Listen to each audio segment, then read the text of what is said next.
अस्सलाम वालेकुम, मैं हूँ वकास अहमद और आप देख रहे हो खान वकास साइंस एकेडमी।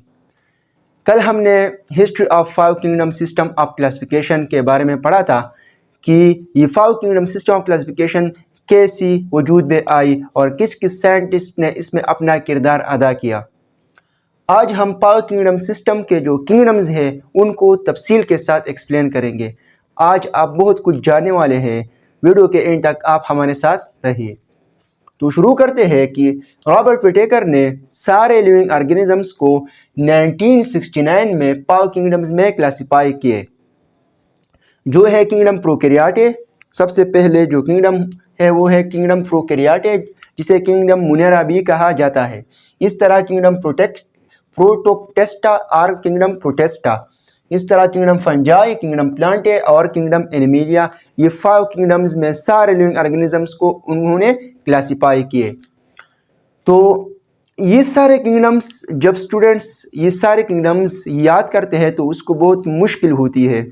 तो इन सारे किंगडम्स में मेन जो डिफरेंस होता है वो सेल टाइप्स में इनका डिफरेंस होता है। इस तरह न्यूक्लियर मेम्ब्रेन में कि न्यूक्लियस इसमें है कि नहीं है, और मेम्ब्रेन बाउंडेड ऑर्गेनेलिज इस सेल में है कि नहीं है।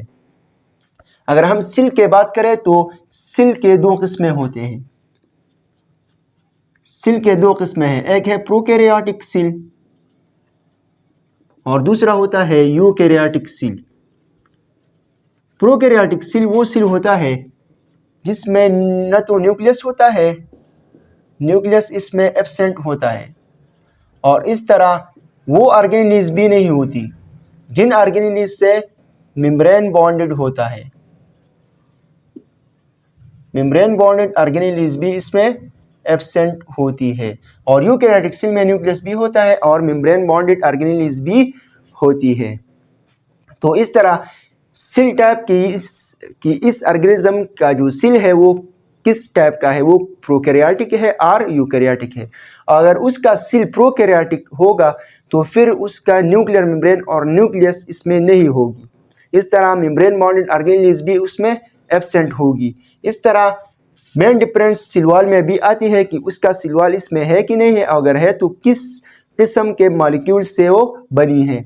इस तरह मोड ऑफ न्यूट्रिशन कि ये खुराक किस अंदाज से लेता है, किस तरीके से ये अपना खुराक लेता है, और इस तरह ऑर्गेनिजम्स इसमें कौन कौन से आते हैं। तो ये टॉपिक्स जब स्टूडेंट्स याद करते हैं तो इन टॉपिक्स के बुनियाद पर वो एक एक किंगडम्स पर एक्सप्लेनेशन कर सकता है, एक एक किंगडम को एक्सप्लेन कर सकता है इन टॉपिक्स के बुनियाद पर। तो इन टॉपिक्स को हमें याद रखना चाहिए: cell type, nuclear membrane, cell wall, mode of nutrition and organisms. तो सबसे पहले जो किंगडम आती है वो है किंगडम मुनेरा। किंगडम मुनेरा, इसको किंगडम प्रोकैरियोटे भी कहा जाता है। किंगडम मुनेरा ऐसे ऑर्गेनिजम्स हैं जो प्रोकैरियोट होते हैं, जिसके सेल में ना तो न्यूक्लियस होता है और ना मेम्ब्रेन बॉन्डेड ऑर्गेनेलिज। वो ऑर्गेनेलिज भी उसके सेल में नहीं होते जिनसे मेम्ब्रेन बॉन्डेड होते हैं। जिस तरह माइटोकॉन्ड्रिया की एग्जांपल अगर हम ले तो इससे मेम्ब्रेन बॉन्डेड होता है, तो इसमें माइटोकॉन्ड्रिया एब्सेंट होंगे। इस तरह गाल्गी बॉडीज, एंडोप्लाज्मिक रेटिकुलम, इस तरह क्लोरोप्लास्ट, सेंट्रियोल्स, ये सब किंगडम प्रोकैरियोटे में ये सब ऑर्गेनेलिज एब्सेंट होंगे जिससे मेम्ब्रेन बॉन्डेड होती है। इस तरह न्यूक्लियर मेम्ब्रेन, न्यूक्लियस से एक मेम्ब्रेन बॉन्डेड होता है। तो जब ये प्रोकैरियोटिक है तो इसमें न्यूक्लियर मेम्ब्रेन भी न्यूक्लियस भी एब्सेंट होगी, तो न्यूक्लियर मेम्ब्रेन भी एब्सेंट होगी। और इस तरह सेल वॉल इसका म्यूरिन से बनी होती है। म्यूरिन क्या है? सैकराइड्स बन जाती है और एमाइनो एसिड्स जब आती है तो वो म्यूरिन बनाती है। इस तरह mode of nutrition, kingdom prokaryote autotrophic भी होते हैं जो अपना खुराक खुद बनाती है सनलाइट से, और इस तरह हेटरोट्रॉपिक भी होती है जो दूसरे ऑर्गेनिज्म पर डिपेंड करते हैं। इस तरह ऑर्गेनिज्म इसमें कौन कौन से आते हैं? बैक्टीरिया और साइनोबैक्टीरिया, ये ऑर्गेनिज्म किंगडम मुनेरा में आती है। आपको ये जानना चाहिए कि सिर्फ किंगडम मुनेरा प्रोकैरियोटिक है, other all 4 kingdoms are eukaryotic. बाकी सब 4 किंगडम्स यूकैरियोटिक है, जस्ट किंगडम मुनेरा प्रोकैरियोटिक है। इस तरह हमारे साथ अनदर किंगडम आती है किंगडम प्रोटेस्टा और किंगडम प्रोटोक्टेस्टा।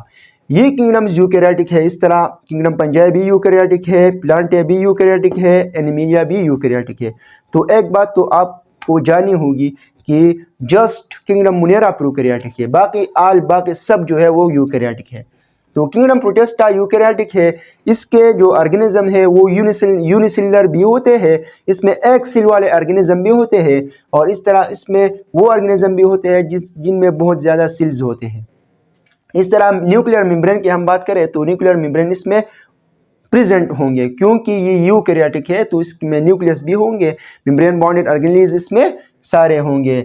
इस तरह सेल वॉल इसके बहुत से मटेरियल से बनी होती है, कोई ख़ास किस्म से नहीं बनी होती कि अगर हम कहें कि ये पिक्स इस मॉलिक्यूल से बनी होती है, ये वेरियस टाइप से बनी होती है, इसके टाइप्स ज़्यादा होते हैं, कई होते हैं।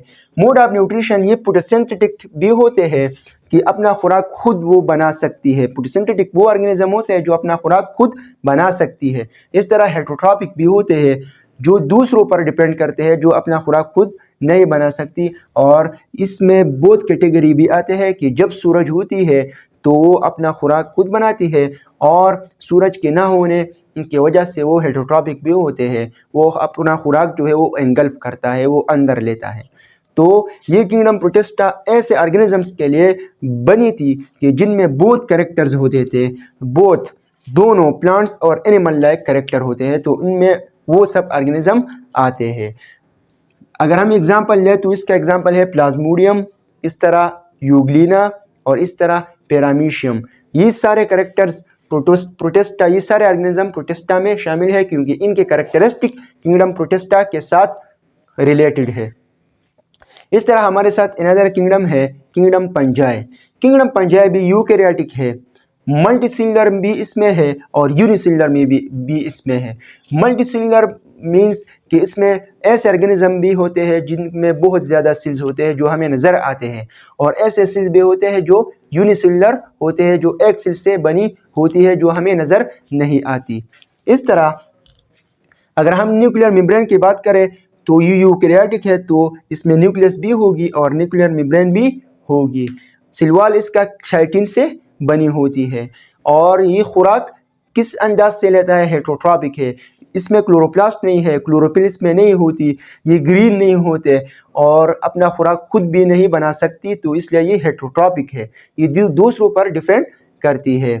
इसके एग्जाम्पल क्या क्या है, मशरूम इसके एग्जाम्पल है, स्लाइम मोड्स, पब्बर्स एट्सेट्रा, ये सब ऑर्गेनिज्म किंगडम पंजाई में आते हैं।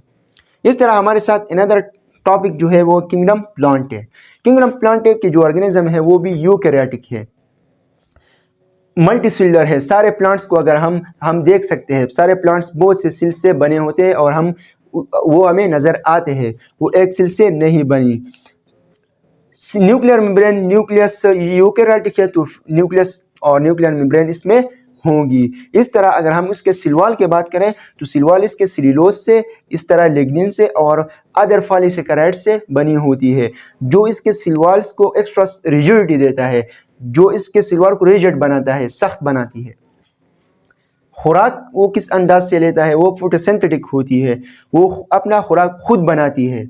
ऑटोट्रॉप्स, ऐसे ऑर्गेनिज्म को हम ऑटोट्रॉप कहलाते हैं जो अपना खुराक खुद बनाते हैं, जो दूसरों पर डिपेंड नहीं करते।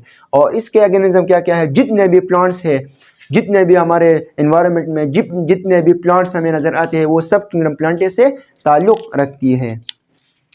इस तरह और भी बहुत से बातें इसमें मौजूद है कि किंगडम प्लांटे जब खुराक को स्टोर करती है तो वो स्टार्च के फॉर्म में खुराक को स्टोर करती है। इस तरह हमारे साथ लास्ट किंगडम आता है किंगडम एनिमिलिया। किंगडम एनिमिलिया भी यूकैरियोटिक होती है, मेम्ब्रेन बॉन्डेड ऑर्गेनेल्स और न्यूक्लियस इसमें एब्सेंट नहीं होती, इसमें प्रेजेंट होती है। और इस तरह मल्टीसेलुलर होते हैं। मल्टीसेलुलर मीन्स कि वो हमें नज़र आते हैं, बहुत से सेल से उसकी बॉडी बनी होती है। इस तरह न्यूक्लियर मेम्ब्रेन इस यूकैरियोटिक है तो न्यूक्लियस भी इसमें शामिल है और न्यूक्लियर मेम्ब्रेन भी इसमें शामिल है और मेम्ब्रेन बॉन्डेड ऑर्गेनेल्स भी इसमें शामिल है। सेल वॉल इसमें नहीं होती, सेल वॉल एनिमल सेल में सेल वॉल नहीं होती, एनिमल सेल में सेल मेम्ब्रेन होती है, और सेल मेम्ब्रेन फास्फोलिपिड से बनी होती है, लिपिड से बनी होती है और प्रोटीन से बनी होती है। इस तरह किंगडम एनिमलिया की हम अगर खुराक के अंदाज के बारे में बात करें तो जितने भी एनिमल्स हैं वो अपनी खुराक खुद नहीं बना सकती, वो दूसरों पर डिपेंड करते हैं, वो हेटरोट्रॉपिक होते हैं, वो दूसरे प्लांट्स पर डिपेंड करते हैं, वो दूसरे एनिमल्स पर भी डिपेंड करते हैं। इस तरह ऑर्गेनिज्म इसमें कौन कौन से आते हैं, जितने भी एनिमल्स हैं वो सब किंगडम एनिमलिया से ताल्लुक़ रखती है। वर्टिब्रेट्स जिसमें रीढ़ की हड्डी होती है, इनवर्टिब्रेट्स जिसमें रीढ़ की हड्डी नहीं होती, जैसे कि अर्थवर्म, जैसे कि इंसेक्ट्स, ये सब फिर इनवर्टिब्रेट्स में आते हैं। वर्टिब्रेट्स में हमारे रेप्टाइल्स, फिश, एम्फीबियन, बर्ड्स और मैमल्स, ये 5 जो आते हैं ये वर्टिब्रेट्स में आते हैं। तो ये थी हमारे साथ 5 किंगडम सिस्टम ऑफ क्लासिफिकेशन। मुझे उम्मीद है कि आप 5 किंगडम सिस्टम के बारे में कुछ समझ चुके होंगे, और किसी का भी कोई क्वेश्चन हो इस 5 किंगडम सिस्टम में तो विदाउट हेजिटेशन आप कमेंट सेक्शन में मुझसे क्वेश्चन पूछ सकते हो।